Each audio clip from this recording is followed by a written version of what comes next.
I'm happy to be here. I'm excited. Yeah. And then Representative Beth Bernstein, Columbia. Representative Seth Rose.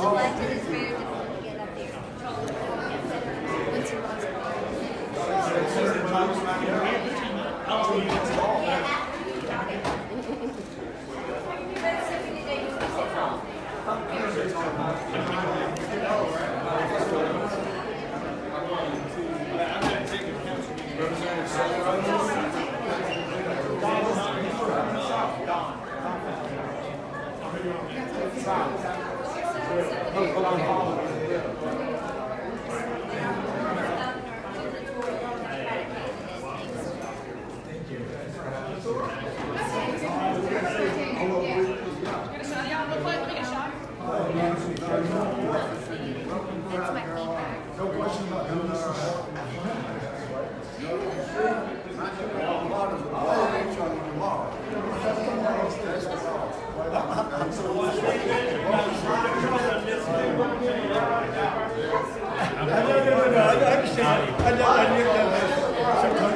You gotta go.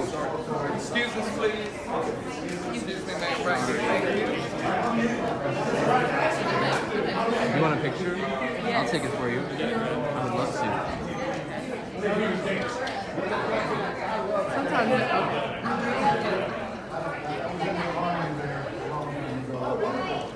Hey Chris, I'm gonna let her get through so I can get a picture. There you go. Sorry. Cynthia, one more right here. Cynthia, right here. Excuse me, ma'am. I'm gonna grab this picture for you. Sorry. It's a big part of our heritage. Absolutely. Thank you very much. There we go. Nice to meet you. All right, ready? Over here. 1, 2, 3. All right. Thank you. Thank you very much.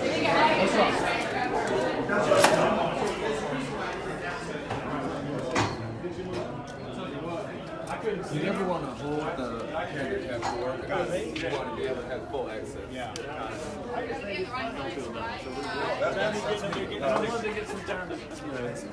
Watch out, Jamie. Maybe post now USC page or something. I would like to do that too.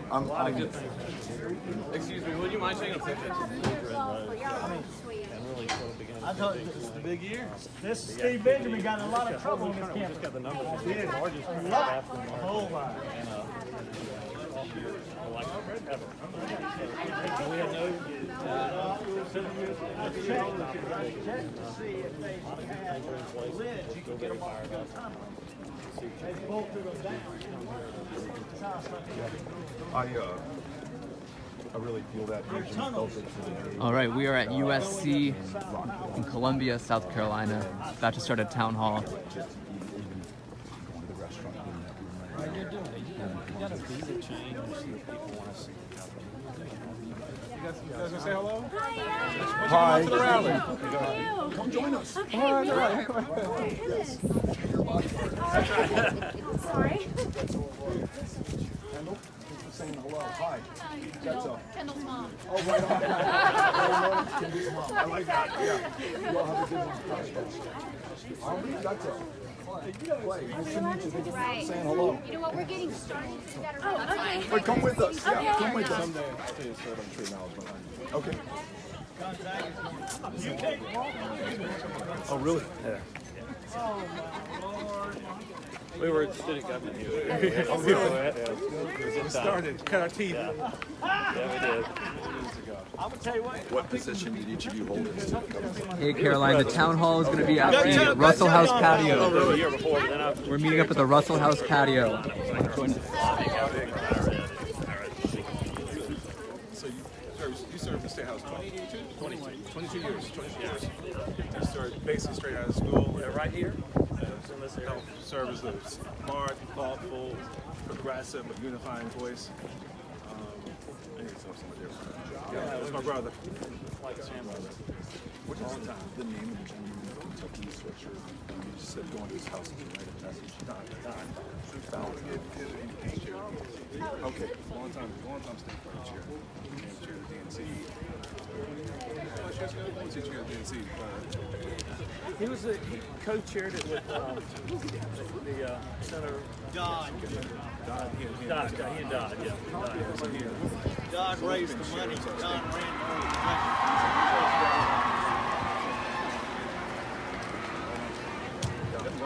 I think they're here for you.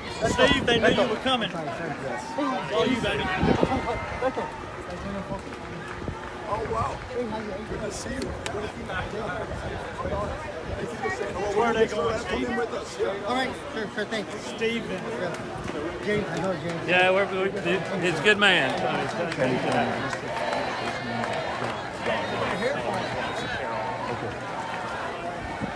Hey. How are you? Here, come over.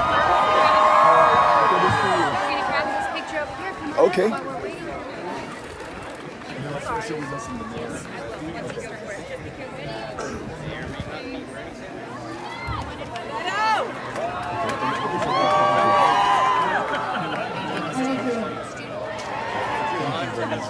We're going to start and then we're going to try to come back. But first, we got to hear from our awesome mayor, Steve Benjamin, our fellow Gamecock. I may do it, but if you do it, you need to do it. You need to do it. How are you? I'm doing all right. Please welcome Steve Benjamin.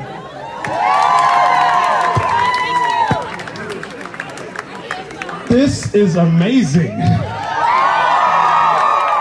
Amazing, amazing, amazing. I had a chance to give the congressman a tour of downtown Columbia on the way here as he drove over here.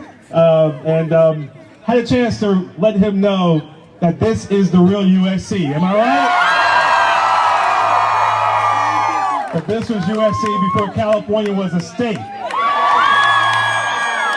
He told me he had some plans for the way he wanted to greet you all.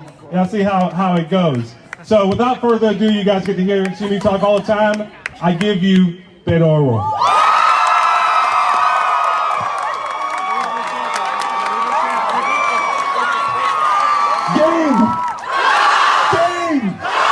Game! So good to be at the original USC with the beautiful people of Columbia, South Carolina. Thank you for having us out. Thank you for such a warm welcome. Thank you for what you've done with the weather here today. It's beautiful. However, I can't tell you how great it is to be greeted in this community by the mayor of this community, an absolute exceptional leader. I've known mayors and city council members, presidents and governors. Mayor Benjamin stands out. Every single word positive, focused on the future, the great things that we can do if only we will come together to do it. The pride that he sees in this community and every single person in this community. As we say in Texas, y'all means all of us. Y también decimos que no me importa who you pray to, who you love, what party affiliation you are, the color of your skin, how many generations you can count yourself an American, or whether you just got here yesterday. All that matters now is here we are together in this same country, in the same fight, with the same opportunities before us. I just met a gentleman, I believe his name is Don Fowler. He's back there. So, if you can't see him, I will describe him. He's wearing a Wofford hat. I'm going to say that again. He's wearing a Wofford hat and a Kentucky sweatshirt. And seeing him, meeting him and his wife right now, getting to catch a little bit of the game last night, thinking about the March Madness where South Carolina is playing such an important hosting role. I also think about something that may not make sense and may not seem connected at the outset. Being in Rock Hill earlier today, You were there too? Right on. And getting to meet a gentleman named Willie McLeod, who was one of the Friendship Nine, who in that community in 1960 and 1961 protested the segregation of his fellow citizens in that community in front of a diner which he and then 8 other of his fellow citizens and Americans went into, where previously they were allowed only to buy the merchandise inside but never to sit at the counter. Sat at that counter nonetheless, knowing full well that he would be dragged out, hauled into jail, where he was with 8 other members of his community, refused to post bail, and sat in that cell for more than 30 days, seeking to galvanize the conscience of his community, of this state, and of this country, a country premised on the fact that all of us are created equal. Willie McLeod wanted to insist that we were. I was telling your mayor a little bit about my hometown of El Paso, Texas. And for the 3 of you from El Paso, thank you for being here. You know that with Ciudad Juarez, we form 1/2 of the largest binational community in this hemisphere. 3 million from 2 countries, 2 traditions and histories and cultures, joined, not separated by the Rio Grande River, forming something far greater, far more powerful than the sum of our parts or our people. El Paso, one of the safest cities in the United States of America, because it is a city of immigrants. And it is in that same city. It's in that same city in 1924, a doctor named Lawrence Nixon arrived. He had grown up in East Texas in Marshall, where after finishing college and medical school, he attempted to practice medicine, but because he was an African American in a community that would not accept his genius or allow him to practice his profession, he moved to El Paso, where he started the first chapter of the NAACP in the state of Texas. It was in El Paso. And when, after paying his poll tax, he showed up to vote in the state and local elections and was turned away because of the color of his skin. Now, he took that case and that injustice and his courage and others in that community all the way to the Supreme Court twice, finally, after 20 years, winning a ruling that integrated the heretofore all-white primary in the state of Texas. 20 years of persistence, of fighting, of courage. That victory, that struggle, that outcome, not lost on Thelma White, who graduated from the all-black Douglas High School in El Paso because it was the only school that she was allowed to attend, had the audacity to try to enroll in Texas Western College, and because of the segregation clause in our state's constitution, she was rejected admission based on the color of her skin. She persisted, enlisted the help of a little-known attorney named Thurgood Marshall, took that case up to the federal bench of R.E. Thomason, and thanks to her courage and the example of Dr. Nixon, they were able not just to integrate Texas Western College, but every institution of higher learning in our state, and struck down the segregation clause in our Constitution. So that when Bert Williams, one of my predecessors on the El Paso City Council, arrives and tries to have dinner with Nolan Richardson at the Oasis restaurant in El Paso in 1961, and Nolan is not served because of the color of his skin, Bert goes back to his city council office and writes what would become the first passed enacted desegregation law in the former Confederacy, ensuring that places of public accommodation are open to everyone. That ordinance is vetoed by the mayor. Bert Williams and his colleagues in our community overrode that veto. Now this is how it connects to basketball. Don Haskins, Basketball Hall of Fame legendary coach in our community, was seeking to build the best possible basketball team that the NCAA had ever seen. But it was very difficult to recruit African American players to a community where they would have to sit in the back of the bus, where they could not eat at the lunch counter, where they could not watch the movies or even enter the movie theater by the same door as everyone else. But Haskins was able to tell those prospective recruits that here in El Paso, we have a community that President John Fitzgerald Kennedy called out as one of the first and leading cities of the former Confederacy to get right with our morals in our foundational document, and they would be afforded the dignity and respect and the human rights that they deserved in this country. He was able to build one of the best all-time men's basketball teams in the history of this country, and in 1966, they defeated Kentucky for the national championship with an all-black starting five. The only city, the only school in the state of Texas in the history of the tournament to produce a national champion. It was Dr. Nixon, it was Thelma White, it was Thurgood Marshall, it was Burt Williams, it was Nolan Richardson. It was all of them working together to produce the necessary change and the ultimate victory that we saw in '66. I want to make sure that that inspiration of the Friendship Nine, of the story that I just told you about El Paso, carries us through these incredibly challenging, difficult times. Because if you think about it, there's never been a host of challenges like those that we face right now. This, the wealthiest, the most powerful country on the face of the planet, that watches millions of our fellow Americans suffer without the ability to see a doctor, afford their prescriptions, or take their child to a therapist. Our fellow human beings dying of diabetes and the flu and curable cancers because we have not found the political will to do the right thing when it is right in front of us. Guaranteed, high quality, universal health care for every child, every woman, every man.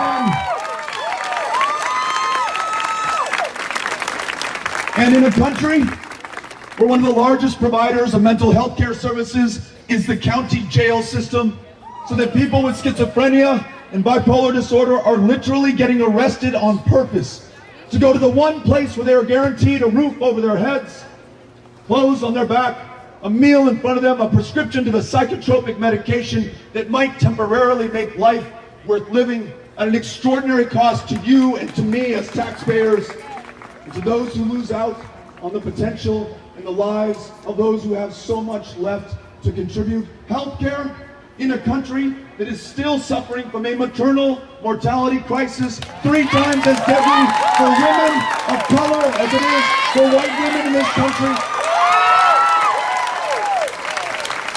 Healthcare has to mean primary healthcare. It has to mean specialty healthcare. It has to mean mental healthcare. And it has to mean every woman makes her own decisions about her own body.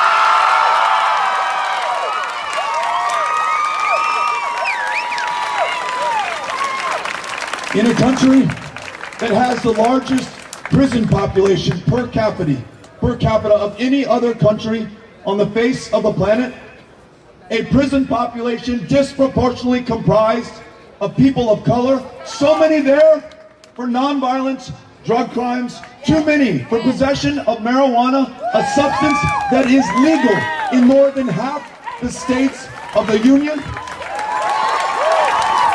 Think about this. We have an opioid crisis in this country.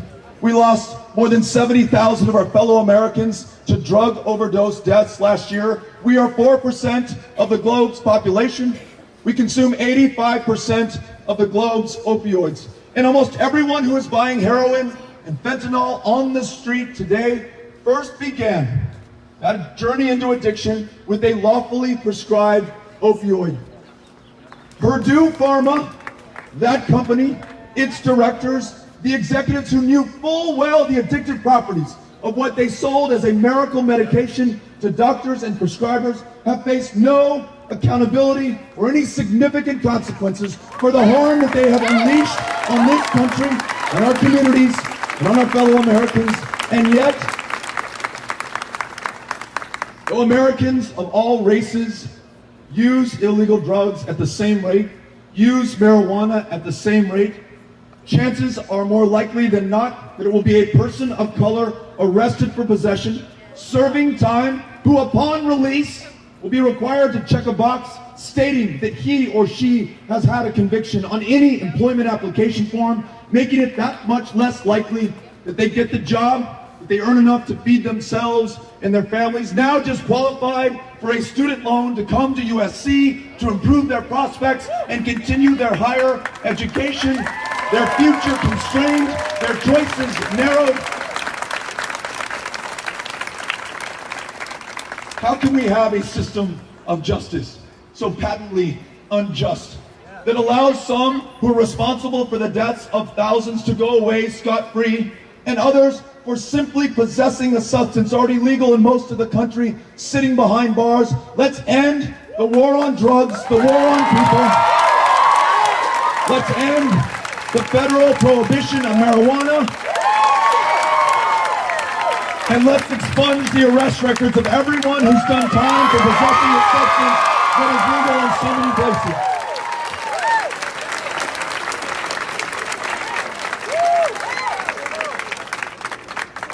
When we look at this economy, we understand that it works too well for too few, not well enough to too many more.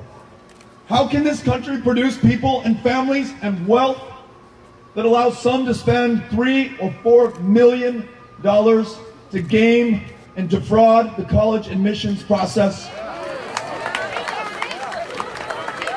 And there are other families who do not have $300 or $400 as a down payment on tuition or books or rooming or board. Let's face the fact that we have $1.5 trillion in outstanding student loan debt in this country right now. That every graduating college senior will have on average now $40,000 on average on their backs that they will carry, a drag on themselves and their families, a drag on this economy and all of us. The president in office right now who seeks to wipe clean not the debt that they are holding, but the public service loan forgiveness program. A president who wants to defund federally subsidized student loans, meaning that you're going to pay more at higher interest rates for the education that allows you to unleash your potential and live to your full promise. For what purpose? To build a 2,000-mile, 30-foot high, $30 billion wall at a time of record safety and security. And not only that, those whom we are apprehending at our southern border by and large, those who turn themselves in the parlance of the Border Patrol, arresting themselves, are kids. And if they are lucky, they are kids with their parents who at their most vulnerable and desperate moment, after 2,000 miles on foot, sometimes atop, not inside of a train known as the Beast or La Bestia, the length of Mexico, here at our front door at the Texas-Mexico border, what do? What have we done? Taken that very child for whom that mother has risked her life, turning that mom over to DOJ, then to ICE, deporting her back to the very country from which she fled, putting that child in a cage, separating them with no hope or prospect of knowing when they will or if they will ever be reunited. Though we would like to lay this at the foot or the feet of one man, one administration, or one political party in a democracy where the people are the government and the government is the people. Every day these conditions persist, it's on every single one of us. So let's use that money that the president wants to spend, keep it within these student loan programs, and then fund immigration judges, fund the ability to take in more refugees to this country, to resettle them here in the United States, fund our ability to get right with our values, the reality we have here on the ground, and to make the most of those who are already contributing so much, freeing every single one of the more than 1 million dreamers in this country from any fear of deportation, by making them U.S. citizens here in the country to which they've already contributed so much. If we hope to successfully face and overcome and prevail on any of these challenges, if we hope to face and overcome the greatest challenge of them all, the existential threat of climate change, while there is still time before it is too late, where 300 years after the Enlightenment, if we will still listen to the scientists. And I, for one, do. They tell us, beyond the shadow of a doubt, that the fires that we see in California, the 58 inches of rain that fell from the sky in Houston and Southeast Texas, taking lives along with it, the third 500-year flood in just 5 years, the droughts through which our farmers attempt to persist, undermining our ability to grow our own food and fiber, to feed and clothe not just ourselves, but so much of the rest of the world. If 400,000 apprehensions on the southern border is a problem, imagine what will happen when this globe continues to cook and some countries in the Western Hemisphere can no longer support human life. Those people will go somewhere, I guarantee you. Now, if we want our kids to look back from the future, 30, 40, 50 years from now, with pride instead of disgust, then we have to also acknowledge that those scientists tell us there are 12 years within which to act to get this right. Bold change, freeing ourselves from fossil fuels, investing in renewable energy, reasserting our rightful role on the global stage to convene the nations of this planet around an otherwise intractable problem before it is too late. But all of this, every single challenge and opportunity premised on the single greatest mechanism that humankind has ever devised to bring the will of a people together, and that is democracy. A democracy right now that is broken, a democracy that needs to be fixed, a democracy that is captured and corrupted by corporations and special interests. It's why this campaign takes not a dime from a single political action committee. No PACs, no corporations, no special interests, no lobbyists, all people in every state, everywhere, ensuring that we come together at this deeply divided, highly polarized, hyper-partisan moment and get around and get after the work before us. I want to make sure that this campaign is all about bringing people together. Whatever your party affiliation, whatever country your folks came from, whatever the differences, do not allow them to divide us now. This is the moment that we come together. And for those reasons, I'm running to serve you as the next president of the United States of America. Thank you for having us out. Very, very, very grateful. Thank you. Thank you very much. Thank you very much. Thank you. Thank you. All right. We are going to take some questions, some comments, your suggestions, your ideas. I will do my best to answer concisely so that we bring as many voices into the conversation as possible. Okay, we have our first question over here. Hi, thank you so much for coming to Columbia. I had a question. I am a mom, my husband's an educator, and last year we spent about $11,000 on childcare for our son. And I took 12 weeks for leave that I had to use my time for. So I was just wondering if you could talk a little bit about kind of your plan or some thoughts on maternity leave in this country and early childhood education.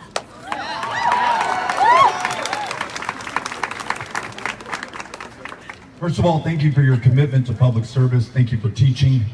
In my home state of Texas, nearly half of teachers are working a second or third job just to make ends meet. Despite the fact that they have the most important job in front of them, those kids who, if we can unlock their lifelong love of learning, there is absolutely no stopping them in the things that they want to do. Those teachers who out of their own pocket, on average in Texas, pull out $800 every year, not just for the decorations, not just for the school supplies, but for that kid on free and reduced breakfast and lunch who does not have a dinner waiting for her when she gets home. That kid who's shown up in the same jeans and t-shirt Monday through Thursday. By Friday, that teacher's bought him a new set of clothes because she understands that his potential to learn is connected to his dignity and his feeling of self-worth. Those teachers who we already asked to do so much, including contemplating an active shooter coming into that classroom and taking those kids for whom she has served her entire life. A teacher should be paid a living wage. That teacher should have paid family leave, as should every single American. If you want to raise your family, take care of your folks, take care of your own health care, then let's make sure that we invest in your ability to do it. It is a small price to pay for the return that we will receive, not just in your well-being, being a more moral and just country, but in what you will produce and be able to deliver for the rest of our benefit over the course of your lifetime. So paid family leave is absolutely important. Thank you.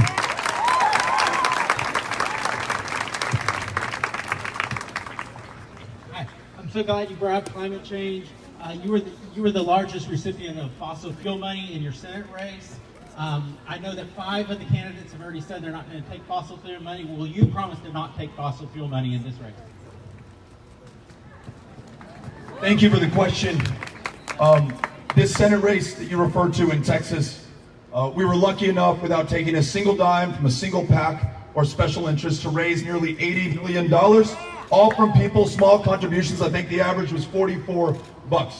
And so, as you can imagine, in Texas, there are a lot of people. They may be out in the field, they may be engineers, they may be welders, they may be truck drivers, they may be secretaries who are working for oil and gas companies. And yes, I think we're among the top recipients for oil and gas donations, $40, $10, $100, $1,000 at a time. But we're also the single largest recipient of hairdresser money and pharmacist money and doctors and school teachers and just about every profession, because the people of Texas and some of you here in South Carolina stepped up and made sure that in a state that was thought to be so reliably red, that no Democrat ever competed or really feared to tread, that if we banded together, went to every one of the 254 counties, did not allow oil and gas, any corporation, any special interest to purchase access to corrupt or give the appearance of corruption, we might just win. And though we did not, came awfully close, 2.6%, we changed democracy in politics in Texas. We used to rank 50th in the country in voter turnout, not by accident, by design. Some people, because of their race, literally drawn out of a congressional district, young people realizing that our state had not been a contender for decades, not showing up, by going everywhere for everyone, serving no one but the people I wanted to represent. Young voter turnout in Texas up 500%, total turnout up, approaching presidential year levels. 2 members of Congress won their seats in 2018 in safe Republican districts because of the turnout. And in Harris County, home to Houston, our largest city, the most diverse community in the United States of America, 17 African American women won judicial positions, changing the face of criminal justice in that state. So I serve people and people only, not PACs, corporations, or special interests.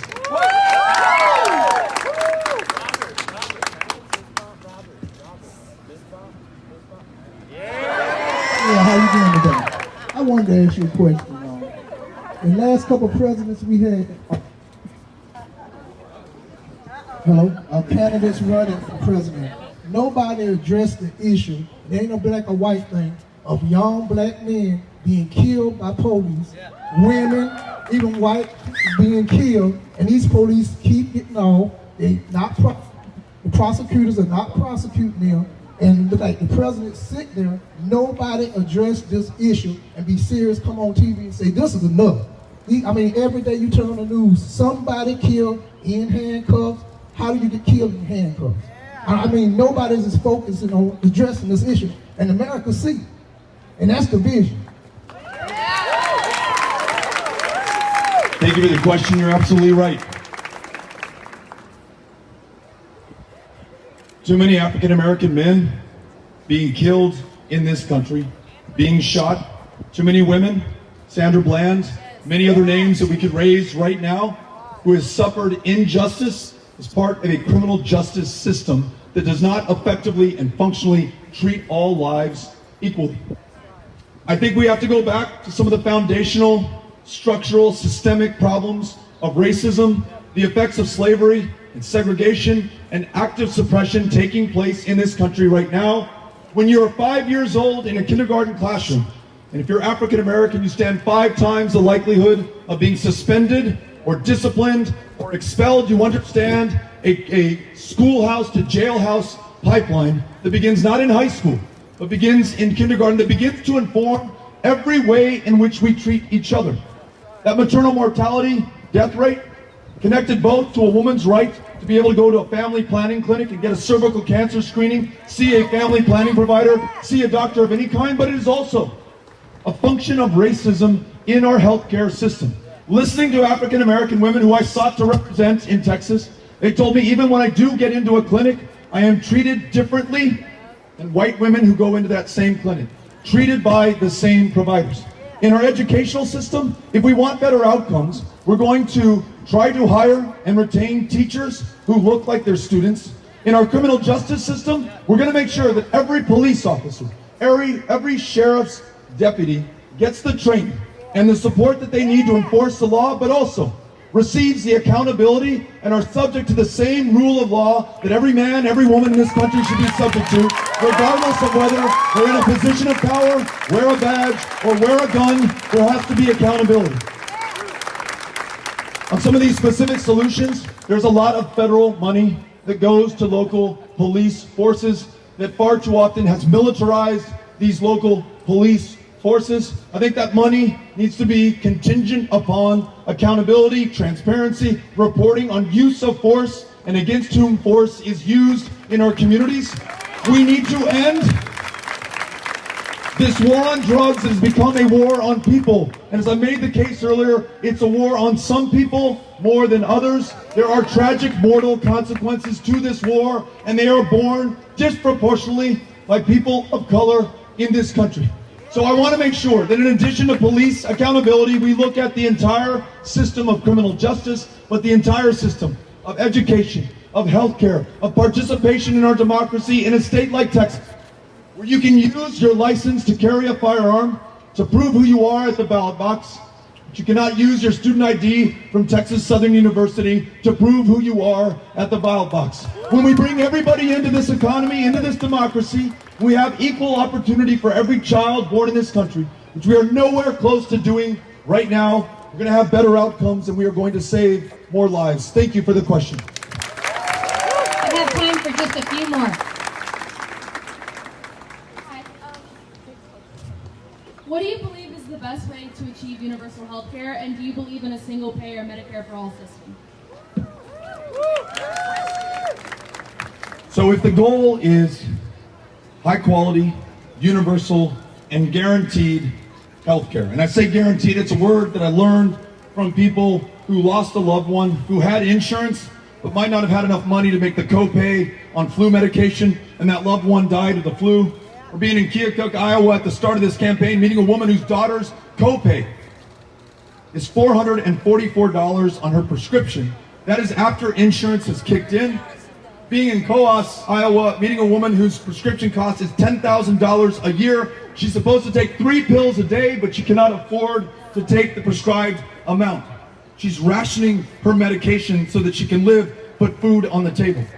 So if the goal is everyone, it's guaranteed, and it's high quality, the best path that I know of to get there now is to ensure that those who have insurance, very often employer-based, and like it, and like their network, and like their doctors, are able to keep it.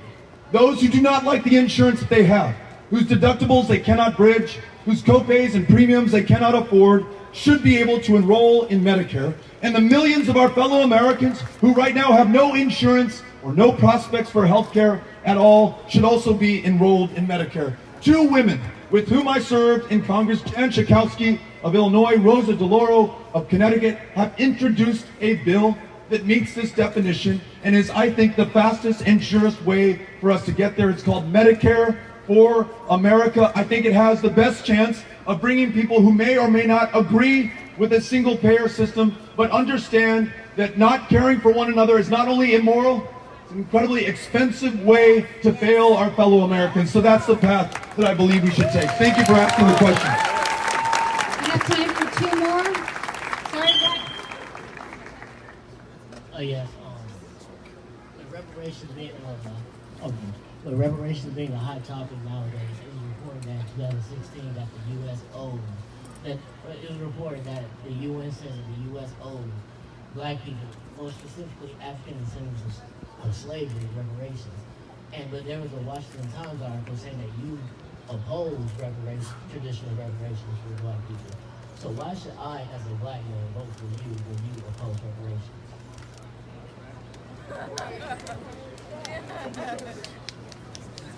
Thank you for the question and the opportunity to address one of the most important and certainly the most foundational issue for this country. A country whose foundation was literally built on the backs of slaves, those who were brought here in bondage from other countries against their will, who effectively had no ability to enjoy the fruits of their labor, the wealth that they helped to build, who after the end of slavery were still kept down, were suppressed, were pressed into convict gangs to do work for profit for their white owners, literally worked to death. There was a graveyard just uncovered, a common grave outside of Houston, decades after the end of the Civil War, where from the forensic evidence we can see that people were literally worked to death, their muscles torn from their bones. The consequence of segregation, suppression in our democracy, redlining, and the ability to be able to get a mortgage or a loan. If this is a capitalist country, and whether you like it or not, it is, then capital is key. And you have no access to capital, to build wealth, to be able to pass on that house to your child, to help them with the seed capital to start a business. You are denying an entire people, based on their race, the ability to advance in this economy and in this country. There is 10 times the wealth in white America than there is in black America today. And whatever education you receive, that disparity will continue to be there until we make structural changes. The rate of infant mortality in the United States in 2019 is greater between white women and black women than it was in 1850, 10 years before the Civil War started. So I say all this to share with you that I begin, and just begin, I will acknowledge, to understand some of the challenges and some of the wrongs that we have committed and the need for reparation, for repair. I think the best way for us to proceed, and I've listened to people who've done incredible work on this, Brian Stevenson, who in Montgomery, Alabama, helped to build that memorial to peace, to justice, to call out not just our civil rights victories, which I started with at the beginning of my comments, but to talk about lynchings, to talk about brutality, to talk about this state turning against some of its own citizens based on the color of their skin. He says that the process of reparations begins with the truth, with every single American, regardless of your background or the color of your skin, knowing our common history and these common facts. It then goes into repairing these systems that I just described that are systematically racist. A school system that desperately needs more teachers who look like the students before them, so we can stop punishing kids based on their race and setting them up for failure over the course of their lives. A war on drugs that has targeted people of color to predictable results, producing the largest prison population anywhere in the world. A healthcare system, a daily life of indignity visited upon African American women and men, a weathering that they have experienced, which has produced health consequences that mean shorter lives, diminished lives, because not able to achieve to their full potential in a country that, whether we wittingly want to or not, is keeping them down. I think if we invest in fixing these institutions in this country, in ensuring that a state like mine and perhaps a state like yours, we do not use racist voter ID laws to keep people from selecting their representatives or racially gerrymander them out of their districts in the first place. If we ensure that everyone who has a conviction after they have paid their price, done their time, can vote, can get ahead, if we expunge the arrest records for nonviolent drug crimes in this country, then I think we begin, just begin, to get to some of that repair. That is the path that I would pursue after listening to and reflecting on those who are much smarter and, frankly, as a white man, much more experienced in the injustice and the indignity that I just described. Thank you for asking the question. This is the last question. Hey Beto, I just want to say thank you so much for coming out. I know we all really appreciate it. I'm a junior in college, and many of us here are college students as well, and we'll be graduating with a whole lot of college debt, and if you plan on going into higher education, that's even more debt on top of that. So I was just hoping you could address the college debt situation and what your plans were, if you have any, to address that. Great. Question is about college debt. Do I have any English majors? All right. Well, all 5 of you will understand that one of the reasons Amy and I named our firstborn Ulysses is because we didn't have the guts to name him Odysseus.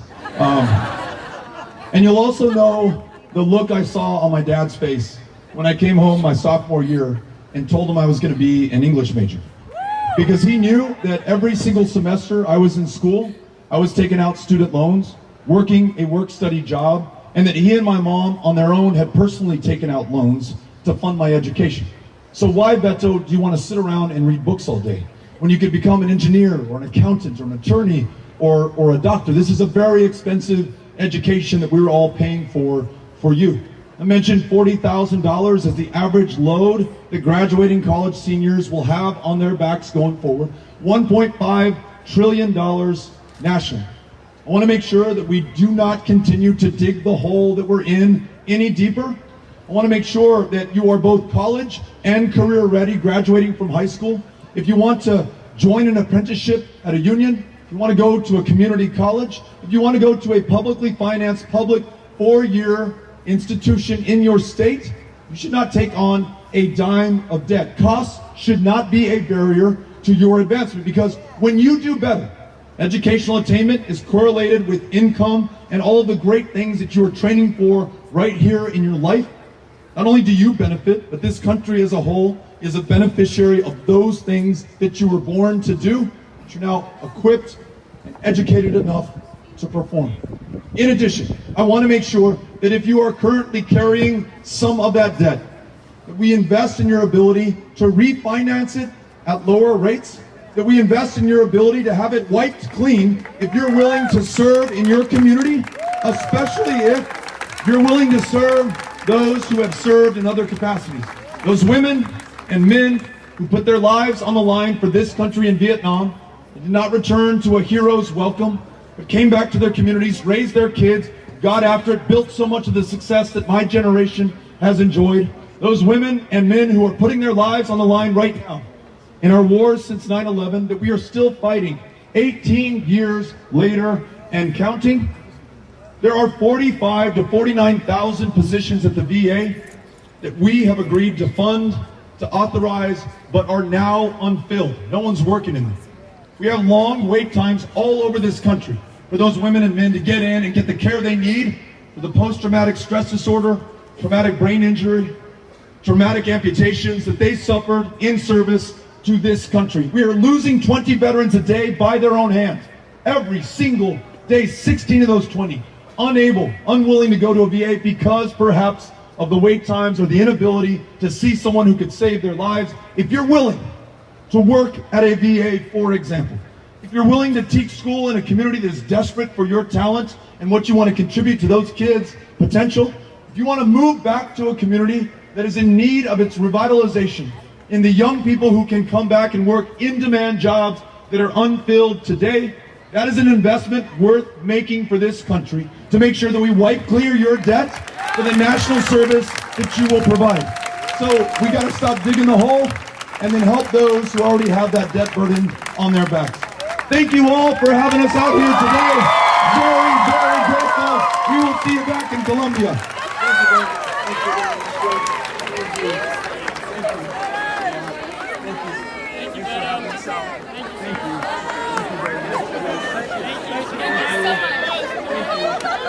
And go Cox! Go Cox! Here we go.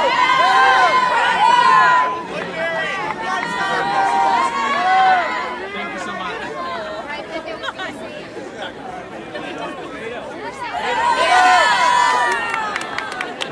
That was awesome.